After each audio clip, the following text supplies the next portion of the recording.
कर रही हैं तो इनकी जो पोस्ट है वही खत्म होने को आ गई है। Not at all, absolutely not. Take it on record, कोई पोस्ट इनकी खत्म नहीं हो रही। इनकी पोस्ट जहाँ है वही है। ट्रांसफर पॉलिसी और रिलोकेशन पॉलिसी के लिए भारतीय जनता पार्टी वचनबद्ध है कि वो बात कर रही हैं तो इनकी जो पोस्ट है वही खत्म होने को आ गई है। Not at all, absolutely not. Take it on record, कोई पोस्ट इनकी खत्म नहीं हो रही। इनकी पोस्ट जहाँ है वही है और किसी में जरूरत नहीं इनकी पोस्ट खत्म कर सके। जो उनके साथ कमिटमेंट है वो पूरी होगी। बहुत बहुत शुक्रिया। कमेंट कहा है और मैंने इसको बड़ी डिटेल से देखा है, तो वो किसी और संदर्भ में कहा, उसको छोड़े, उसको यहाँ क्या डिस्कस करना। पीएम पैकेज भी उसमें आते हैं, ट्रांसफर पॉलिसी भी उसमें आते हैं, दिल्ली वेजेस भी प्रोटेस्ट कर रहे हैं, उनको भी पैसे नहीं मिल रहे हैं। तो तीनों उसमें फिट हो रहे हैं कि ये कह देना एक एलजी साहब का जो कि सुप्रीमो है हमारी यूटी के, उनका ये कह देना सही है कि हाँ भैया मैं आपको फ्री में बैठ के घर में पैसे नहीं दूंगा, 125 रुपये देना, अब वो भी आपको फ्री में बैठ के नहीं दूंगा। खैर इनको नहीं कहा गया, वो पीएम पैकेज एम्प्लॉइज़ के मज़र में उन्होंने उनके विषय में, उनके संदर्भ में कुछ एक कमेंट कहा है और मैंने इसको बड़ी डिटेल से देखा है, तो वो किसी और संदर्भ में कहा, उसको छोड़े, उसको यहाँ क्या डिस्कस करना। पीएम पैकेज भी उसमें आते हैं, ट्रांसफर पॉलिसी भी उसमें आते हैं, दिल्ली वेजेस भी प्रोटेस्ट कर रहे हैं, उनको भी पैसे नहीं मिल रहे हैं। तो तीनों उसमें फिट हो रहे हैं। उन्होंने पीएम पैकेज एम्प्लॉइज़ के लिए वो कमेंट दिया कि मेरे पास आए थे तो मैंने उनको बताया, कुछ ऐसा कमेंट था उनका, तो उसमें मैं बोल चुका हूँ, बेफिक्र रहे हैं। पीएम पैकेज एम्प्लॉइज़ के लिए कि ट्रांसफ़र पॉलिसी और रिलोकेशन पॉलिसी के लिए भारतीय जनता पार्टी वचनबद्ध है और हमारा जो पार्टी के शीर्ष नेतृत्व ने उनके बीच में जाके कहा है कि बहुत जल्दी उनके लिए ट्रांसफ़र रिलोकेशन पॉलिसी आएगी और ला के रहेगी। आप इनकी ये कह देना एक एलजी साहब का जो कि सुप्रीमो है हमारी यूटी के, उनका ये कह देना सही है कि हाँ भैया मैं आपको फ्री में बैठ के घर में पैसे नहीं दूंगा, 125 रुपये देना, अब वो भी आपको फ्री में बैठ के नहीं दूंगा। खैर इनको नहीं कहा गया, वो पीएम पैकेज एम्प्लॉइज़ के मज़र में उन्होंने उनके विषय में, उनके संदर्भ में कुछ एक कमेंट कहा है और मैंने इसको बड़ी डिटेल से देखा है, तो वो किसी और संदर्भ में कहा, उसको छोड़े, उसको यहाँ क्या डिस्कस करना। पीएम पैकेज भी उसमें आते हैं, ट्रांसफर पॉलिसी भी उसमें आते हैं, दिल्ली वेजेस भी प्रोटेस्ट कर रहे हैं, उनको भी पैसे नहीं मिल रहे हैं। तो तीनों उसमें फिट हो रहे हैं। उन्होंने पीएम पैकेज एम्प्लॉइज़ के लिए वो कमेंट दिया कि मेरे पास आए थे तो मैंने उनको बताया, कुछ ऐसा कमेंट था उनका, तो उसमें मैं बोल चुका हूँ, बेफिक्र रहे हैं। पीएम पैकेज एम्प्लॉइज़ के लिए कि ट्रांसफ़र पॉलिसी और रिलोकेशन पॉलिसी के लिए भारतीय जनता पार्टी वचनबद्ध है और हमारा जो पार्टी के शीर्ष नेतृत्व ने उनके बीच में जाके कहा है कि बहुत जल्दी उनके लिए ट्रांसफ़र रिलोकेशन पॉलिसी आएगी और ला के रहेगी। आप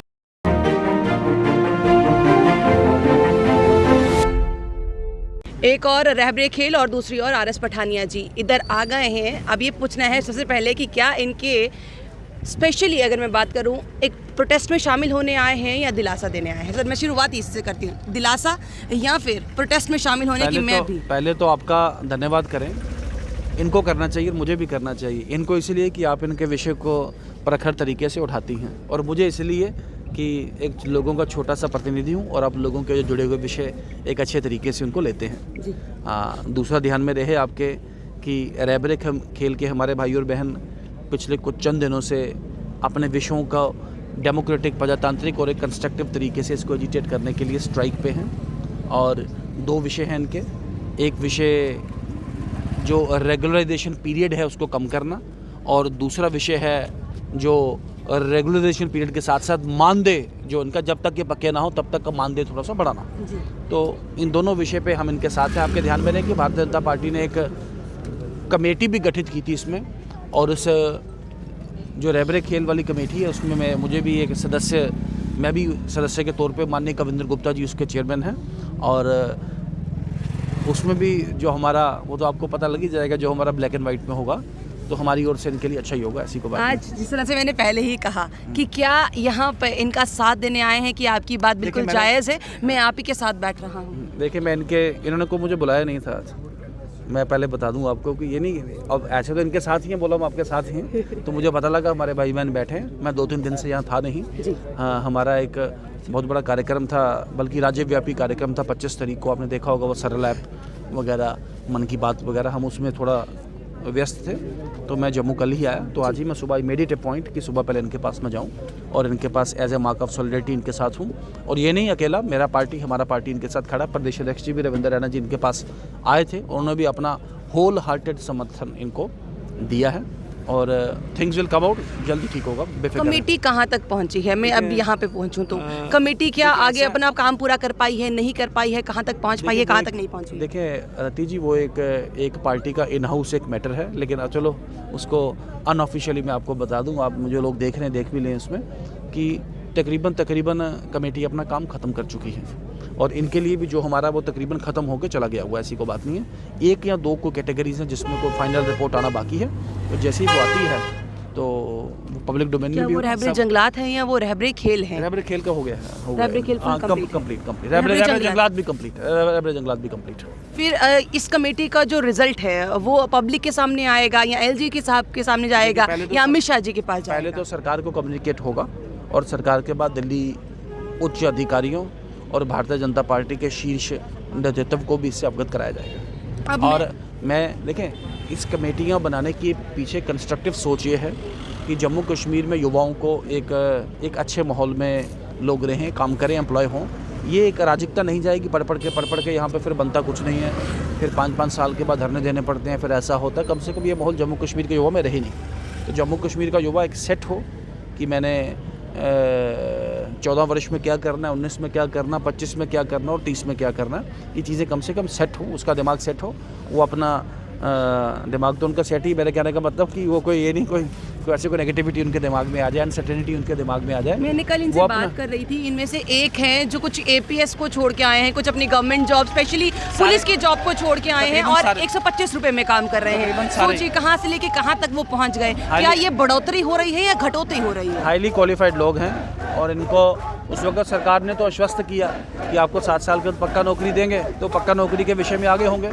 लेकिन बेफिक्र रहें, मैं इनको भी अनुरोध करूंगा कि डेमोक्रेटिक तरीके से चलें, हम इनके साथ हैं और आप भी जिस तरीके से पॉजिटिव तरीके से इनके विषयों को उभारती हैं, आपकी इनको और विषयों को उभारें और कंस्ट्रक्टिव तरीके से जैसे रिपोर्टिंग करते हैं आप, वैसे ही इनका रिपोर्टिंग करें और जिसे कहते हैं अच्छी खबर इनके लिए आएगी। बहुत बहुत शुक्रिया। पर एक सवाल मैं रखूंगी कि अगर ये लोग अभी भी प्रोटेस्ट कर रहे होते और टीचर होते अभी काम कर रहे होते और फिर भी अपने लिए अपनी यहाँ पे आवाज़ उठा रहे होते, तो इनको भी फ्री की जो पैसे हैं वो नहीं मिलते। मैं घर बैठ के फ्री में पैसे नहीं दूंगा, ये एलजी साहब ने कह दिया है।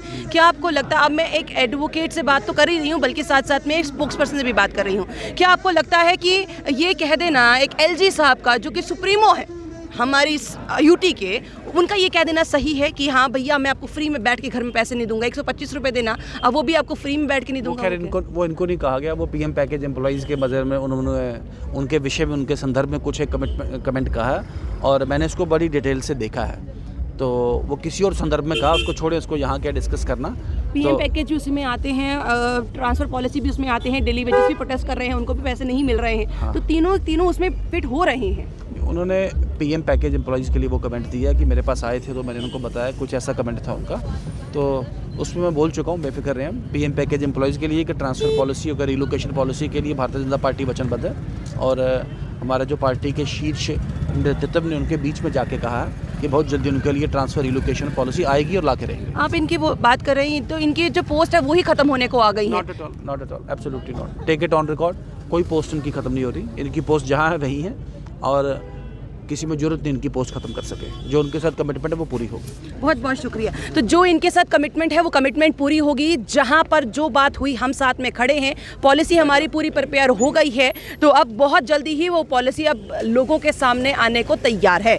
एक सबसे बड़ा सवालिया निशान, दूसरा सबसे बड़ा सवालिया निशान ये है कि एक जो सबसे बड़ा सवाल उठ रहा था कि क्या आने वाले समय में कुछ नई चीज़ होगी, तो हाँ कुछ नई चीज़ होने को है और कुछ नहीं तो एटलीस्ट एक चीज़ से तो आश्वस्त इनको कर दिया है कि इनके पोस्ट कहीं जाने वाली नहीं है। आरएस पठानिया जी ने, आपको क्या लगता है? अपनी कमेंट बॉक्स में जरूर रखिएगा। बने रहिए जानकार रत्ती के साथ।